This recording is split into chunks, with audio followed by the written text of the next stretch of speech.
Okay, so it's Q&A, and before I get to the ones there's one that came in on I don't know, online. So question was, in the sutta you spoke about this morning with the dialogue between Ananda and Sariputta, could you say more about the reason people don't become enlightened in this lifetime? If I understood you correctly, you said it was that people don't recognize the decline. What does this mean? That wasn't, there was 4 things that I mentioned.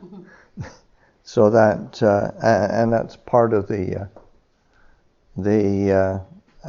sutta. Oh, right.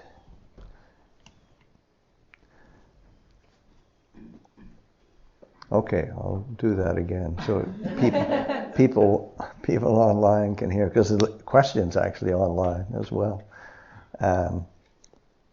So in the question was, in the sutta you spoke about this morning with the dialogue between Ananda and Sariputta, could you say more about the reason people don't become enlightened in this lifetime? If I understood you correctly, you said it was that people don't recognize the decline.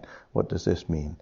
There was not just, decline was one thing. What I talked about was 4 things that Sariputta mentioned. And it's perception. It's all around perception, association, recognition, and so that decline is just one of them. Just seeing things that decline, but then also seeing things that lead to stability. The third one was that leads to distinction. And the 4th one was what leads to penetration. So those are 4 different aspects of perception and recognizing how these things come about, so that we can actually pay attention to what and avoid that which is going to lead to our decline, difficulty, things of a problematic nature. We can develop more aspects that are stable, solid, stability. Everybody wants some stability in their life, and things that lead that more refinement of both perception and consciousness, but then also to penetration, to understanding, and realization. Those are. But it is predicated on what we perceive and what we associate with, what comes up in the mind, and what do we consider as we go through. Because otherwise, it's nice to have a kind of a wishful thinking, but you've got to align your mind with what you're hoping for, what you're wishing for.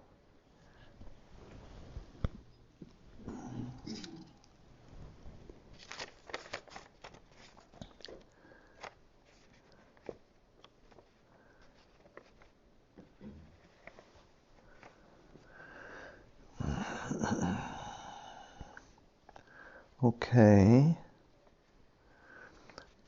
Tibetan Buddhism seems to have a stronger emphasis on compassion and emptiness as a practice.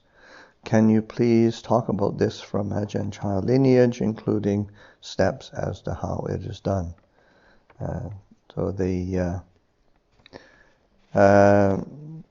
Tibetan Buddhism is a big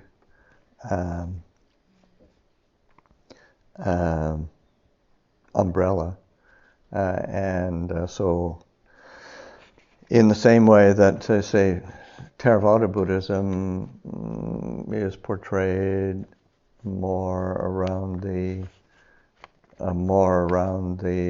say, vipassana, meditation elements when it comes to the West, then similarly as Tibetan Buddhism comes more to the West, and there's clear choices to what is actually what are people interested in, and what people are interested in is compassion and emptiness, the aspects of liberation. And in terms of Ajahn Chah, the Ajahn Chah lineage, certainly the aspects of, I think one of the aspects that I've, from my own perspective on the approach, Ajahn Chah really emphasizing a complete path, and that when one commits to a complete path of training, both in generosity, in kindness, in virtue and integrity, and in the aspects of mindfulness and creating a clarity of mind, along with a reflective insight into the nature of things, where you end up when you have cultivated that path is with a whole lot of compassion and emptiness. It's like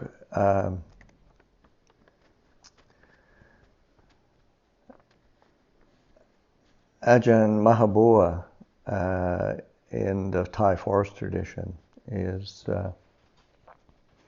he's considered very fierce, and he was, and he really did not suffer fools.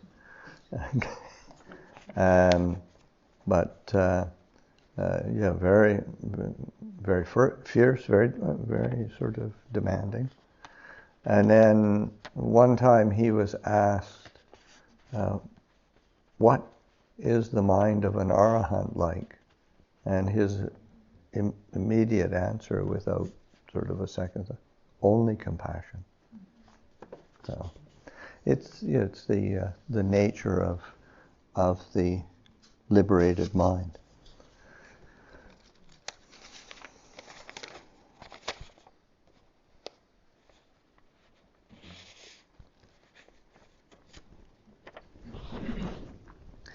Can you expand more on the seeing through of vipassana? Well, vipassana is, as I said, it's as a name. What it literally means is seeing through, but it is oftentimes it's considered like a kind of meditation practice, which is not quite in terms of the tradition, and the vipassana is like the result of the practice, and it's not a meditation or a particular technique, but it is the result of clarity and insight, seeing through, or vipassana as quite rightly translated as insight. But it's again, it's that cultivation of a complete path that allows the obscurations to drop away and to see things in their true nature. And seeing things in their true nature is what vipassana is. So seeing clearly. And in general, when it's articulated of what is, well, when you talk about, this is a, say, vipassana insight, well, what is the insight into? And the way of defining or describing is always around the impermanence, unsatisfactory, non-self nature of all things, whether they are mental or physical, external, internal, near or far, coarse or refined. Everything is going to be of a impermanent, changing, inconstant, uncertain nature. It's never going to, it doesn't have the capacity to actually satisfy and make one fully happy, fully content, fully replete. And there's no way that one can hang on to it and call it, this is me, this is mine, this is what I am. It's just not possible. It's the nature of the nature of phenomena. Again, whether one's speaking about the world, speaking about the self, that's its fundamental nature. So it's just sort of seeing through that. And if you, when one sees through that, then one isn't placing one's best bets on a losing horse. And one starts paying attention to what is it that really leads, what does lead to peace, what does lead to freedom, what does lead to a sense of clarity and realization. So that that's the purpose of vipassana, is to just to see through, and so that one can make these very wise choices with where one puts one's attention, where one puts one's effort and energy.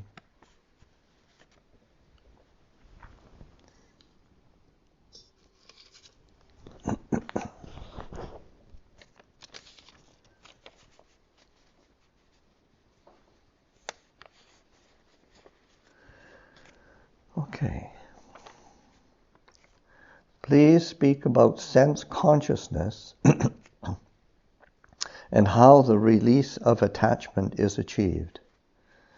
Well, I mean, it's through sense consciousness that we experience things. It's through sense consciousness that we get deluded by things. So it's a again, this ties into vipassana in the sense of insight, and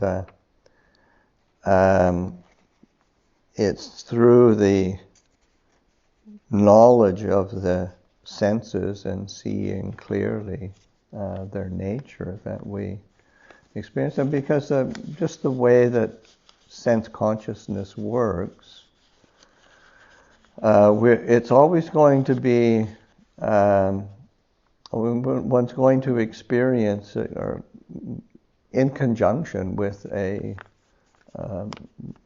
pleasant feeling, unpleasant feeling, and neutral feeling, and we tend to, if we don't experience it clearly, if we don't see through it, then we tend to bite the bait of the pleasant or the unpleasant, or get confused or bored by the neutral, and so then it's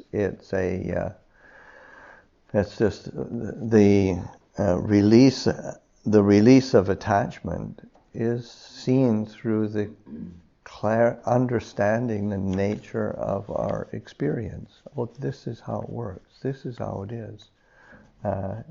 Can't be any other way.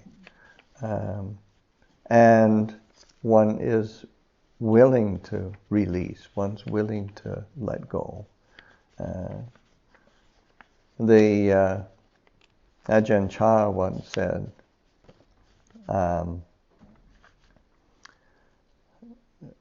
Dhamma practice is not difficult. There's only two things you need to do: know and let go. So it's, which is easy to say, or easy for him to say.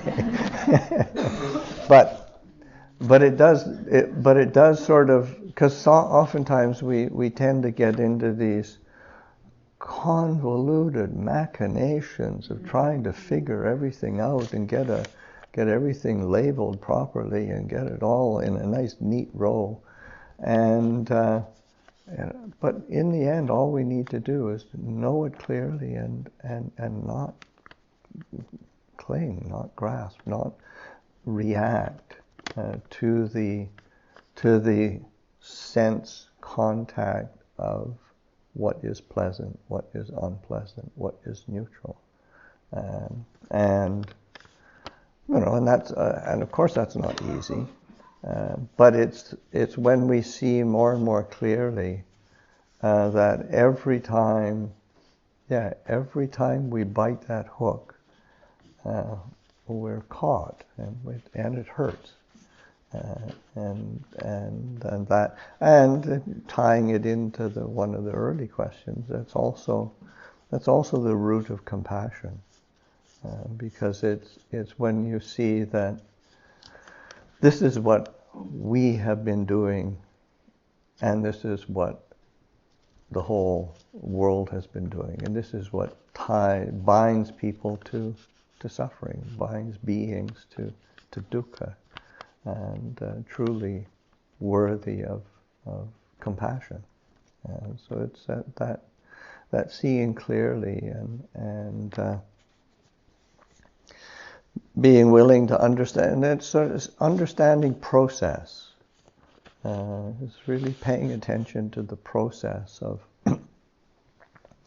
how does this process work of desire and attachment? How does the process of attachment and clinging, how does that work? How is the process of letting go and relinquishing? How does that work? So it's paying attention to the process, and as we study that, we learn that, we pay attention to that, and penetrate it more and more deeply, then release and relinquishment become the natural response.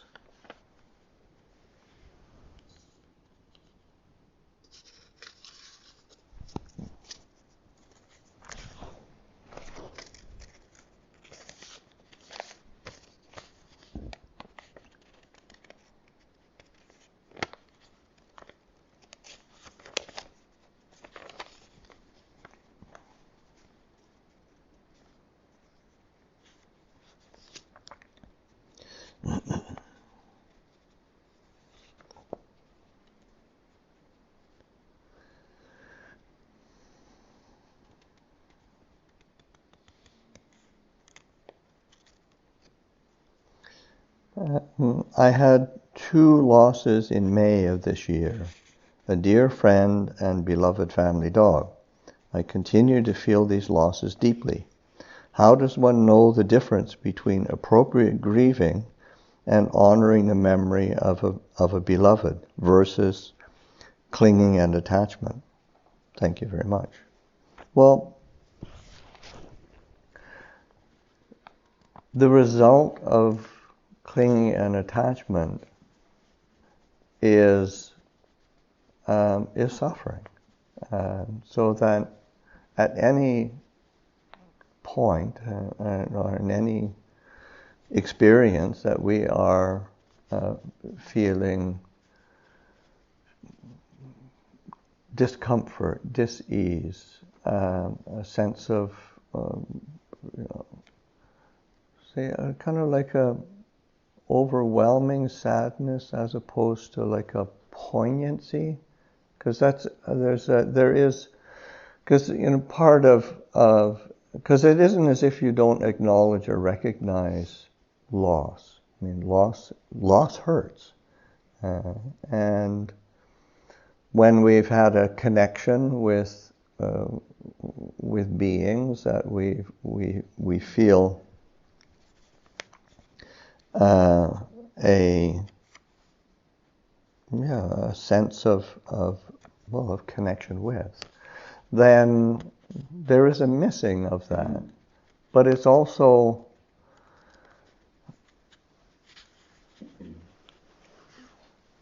if it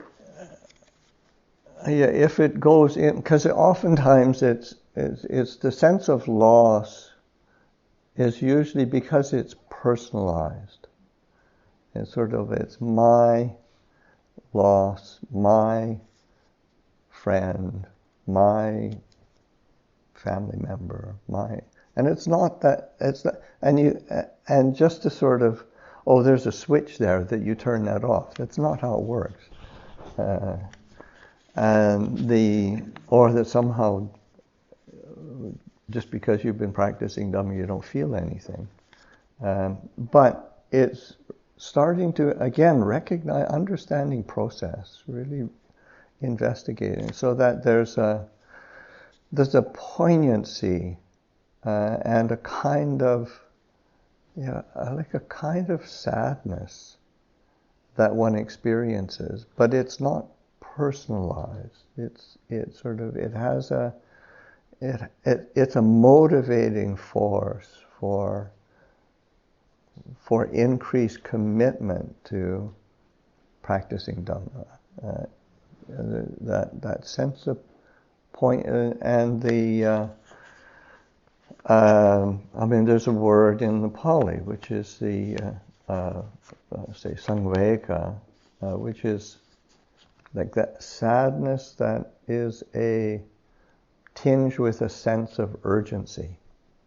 So there's a sense of urgency, like this is the nature of all conditioned things, is separation and loss, and I got to do something about this. But if it gets really frantic, then that's suffering. But it can really nurture a commitment to practice, commitment to good spiritual friendships, commitment to the path, and that's really, really important. So to be letting it in, and of course it isn't as if one. Yeah, we learn these things only by going through them, and as we start to recognize and feel loss, then because it can be such a motivating force for nurturing the sense of commitment to what's truly good, or I think what comes to mind is say Ajahn Chah. I had the good fortune of meeting Ajahn Chah when I was fairly young. I had a tremendous commitment to him as a teacher, and he actually led a pretty short life. His teaching career was over when he was about 61, 62. All that he accomplished was done before then, and then subsequent to that, he was bedridden, incapable of speech, and unable to help himself for the next 9 or 10 years. But I'd say my grieving for Ajahn Chah took place during that period of his illness, and getting used to the fact that he was okay. This is going in one direction only,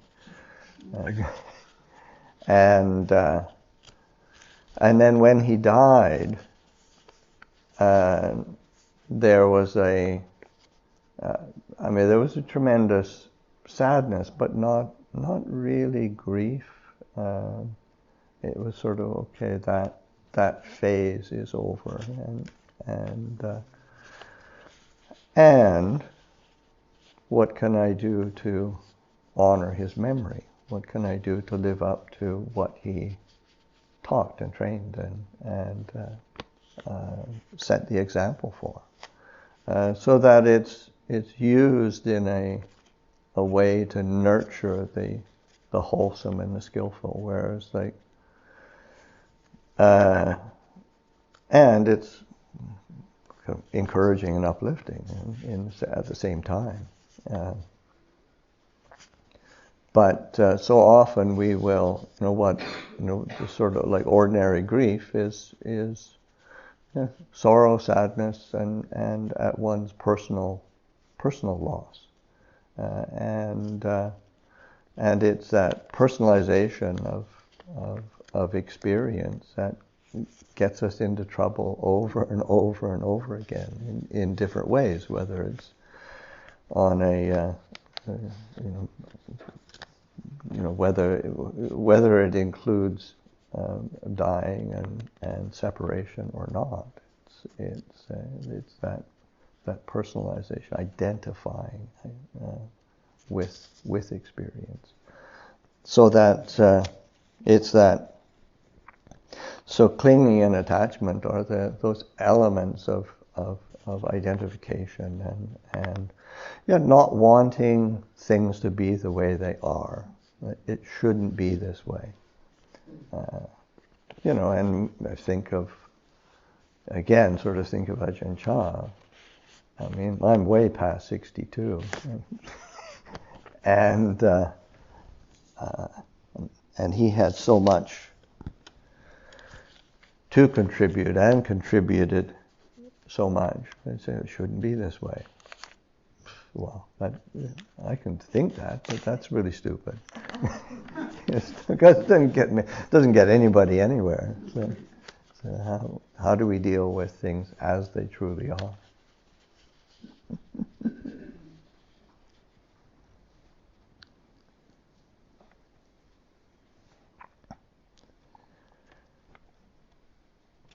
Okay, I have a request for a Dhamma talk. The 5 aggregates, please. We'll see if it comes out as a Dhamma talk or put it on the. Again, as I said, I don't have a plan, so I don't have a syllabus of how I'm going to teach you all. But as we're just as a broad overview, I mean, this is the 5 aggregates are really, and because we're just talking about identification and clinging, and that's when the Buddha talks of the source of suffering, cause of suffering. It is the clinging and attachment to these 5 aggregates of being, form, physical form, whether our own physical bodies or wherever, and the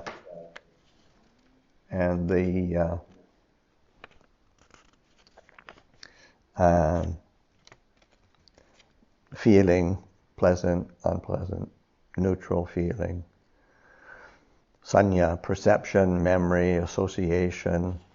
Just these are functions of mind.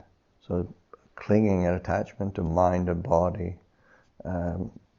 Sankharas, the mental formations, and so that this is all of the emotion and thinking that we experience. And then just the sense consciousness, just the bare recognition, knowledge of the senses, sight, sound, smell, taste, touch, and consciousness of the mind itself.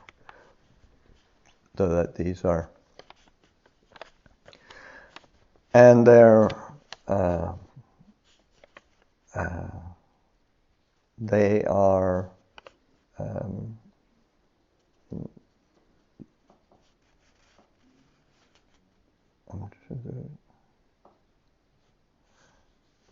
you say they form the basis of our when we think of self, of me, of mine. It is one or other or a conglomerate of these 5 aggregates of being, and there isn't. And the Buddha gives an image of the sense of self, and he said it's like a dog that's tied to a post, and whether it walks or sits or lies down around, it's tied to this post, and whatever it doesn't stray from that post. In the same way that whatever the refinement or coarseness of our experience, and it's our sense of self is based on these 5 aggregates. It doesn't stray from that area. It's pretty fundamental and basic. But of course, it's incredibly varied, and that's a lot there. But in the end, it's just sort of, that's all it is: form, feeling, perception, mental formations, consciousness. It's not a lot.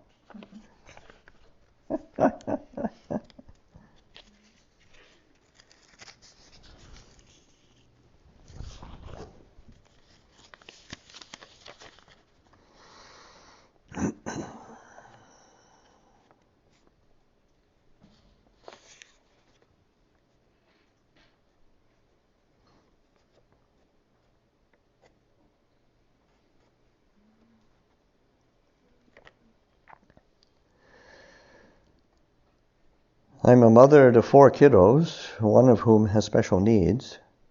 I've been in a long season of trying to sit regularly, and I'm lucky if I can get 10 to 15 minutes a day.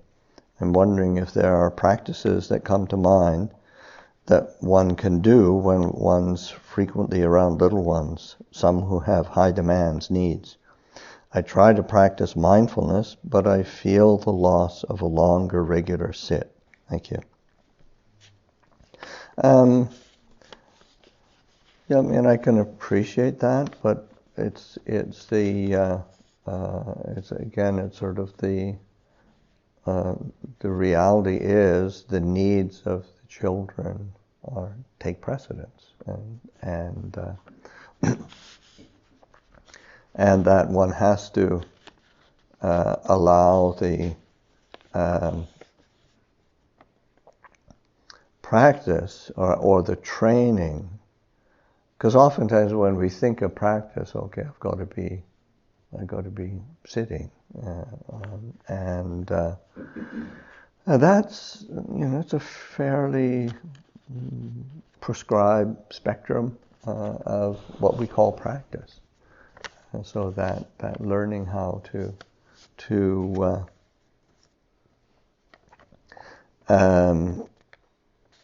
say, rather than conceiving of practice as this, which I have to get back to in order to have practiced, it's sort of reconfiguring one's conception of practice, and recognizing one is precepts, refuges and precepts. These are really do we consciously return to a refuge? Do we acknowledge and have a appreciation of the kind of restraint and integrity that, because oftentimes we'll just overlook it, because I think for the most part, especially in the West, people are really sincere, and the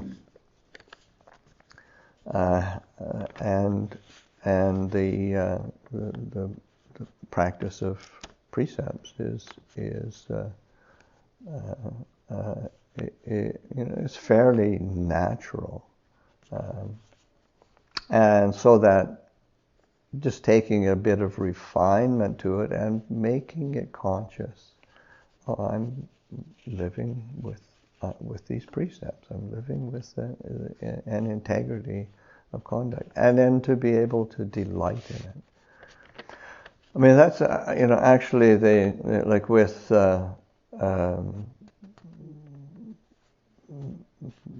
meditation techniques or practices,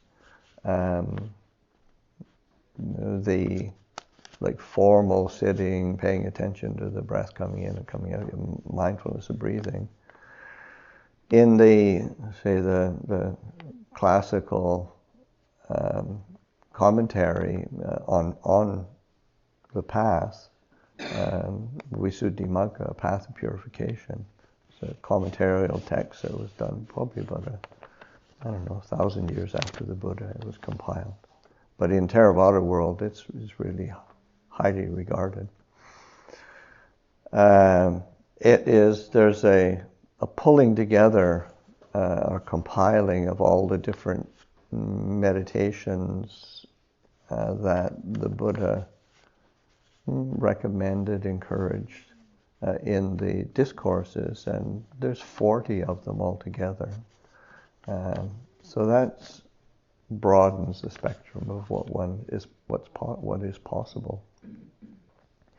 And some of them there's 10 of them that are recollections or discursive meditations.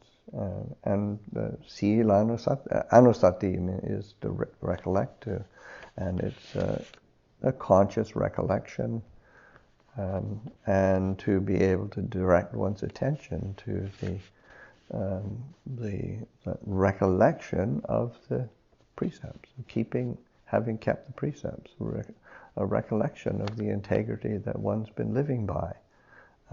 And that's a great source of clarity and peace. Chahatonasati, recollection of generosity.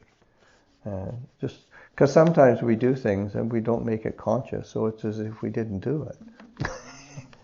And it's really important to make it conscious, not to sort of puff oneself up in some way, but to solidify the goodness that we have done. It's really, really important, because think of in the Sri Lankan tradition, in their culture, one of the things that I have heard, I'm not that familiar with Sri Lanka culture, but one of the things I've heard that they do within the culture is that they will either somebody will gift them a book or they have a book themselves, and it's like a journal, and then they'll write down things that they have done that were really meritorious, good, wholesome, skillful, things that they found really delightful in terms of, especially in terms of what is say from the Buddhist terminology, what is punya, the wholesome qualities that lead to happiness and well-being, and they'll make a journal, and they themselves might go back and read it from time to time. Maybe there'll be these are times of difficulty or feeling bereft in some way, then to go back and to recollect that. And then also it's what they do at the end of someone's life, on their deathbed. Some other relative or friend will read that back to them, so that as they're approaching death, there's this brightness, a recollection. And it's just really important to see the power in that punya, that skillfulness, and living a really good life in its true sense, and and caring for the needs of little kids that takes precedence over your desire to sit and meditate sometimes. I mean, if you have the opportunity, and depends on the family situation, then you have time when you can make time, but to also turn direct attention to other ways that one can be brightening the mind, and certainly like just mindfulness of the body in terms of not in a formal sense of, okay, 32 parts of the body going through it as a formal meditation, but that sense of contact, of touch, of a clear comprehension of circumstance, of time and place. There's a clarity that starts to build as one gets more connected with the body. And one can be consciously, as you start to pay attention to your body, you start recognizing the different ways and different areas of the body that either get agitated or get tightened up and you can be consciously relaxing or settling or soothing or settling in just through the experience of the body. Just because sometimes we just like our facial muscles sort of tighten up so much, our shoulders, pit of the stomach. What does it feel when we're uncertain? How do we relax? We're hesitant about something, and you can feel that tentativeness in how we're doing something, or just accomplishing a task. And so bringing mindfulness and bringing a sense of change to that. So there's a clarity that begins to establish itself in a very wholesome way, a skillful way, so that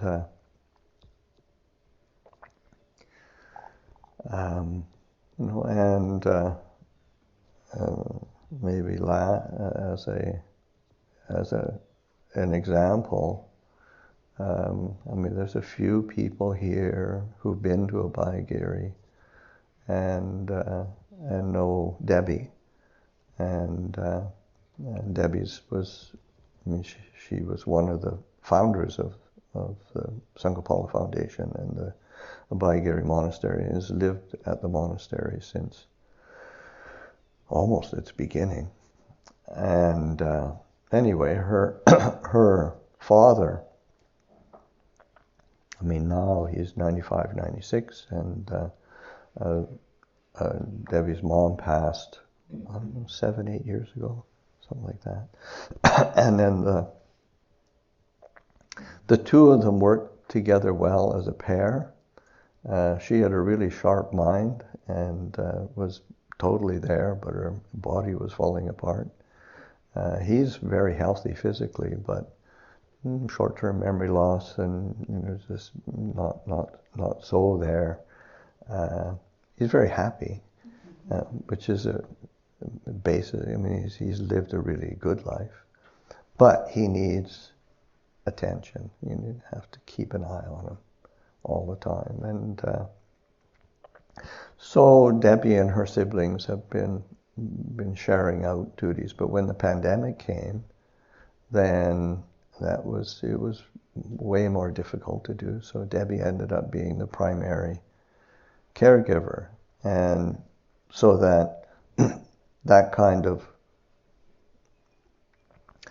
responsibility and duty is 24/7, and not a whole lot of time for sitting meditation. And even when it's quiet and he's sleeping, you still can't. You got to be alert. You got to be present. And so she is, for a while she was lamenting the loss of time for sitting, but recently she's been, and I've been encouraging her in different ways, and of course she's a savvy, solid practitioner anyway. But she was saying just how grateful, how her practice has changed and how it's deepened, even without the ability to have a steady sitting practice. So, and I think it's when, again, that shifting attention and putting attention, giving importance to what needs to be important. And of course, it's just that mindfulness, clear comprehension, reflective insight into the nature of our experience. And you do it with kindness, you do it with presence, you do it with grace, and good things happen. So that's the end of the bowl.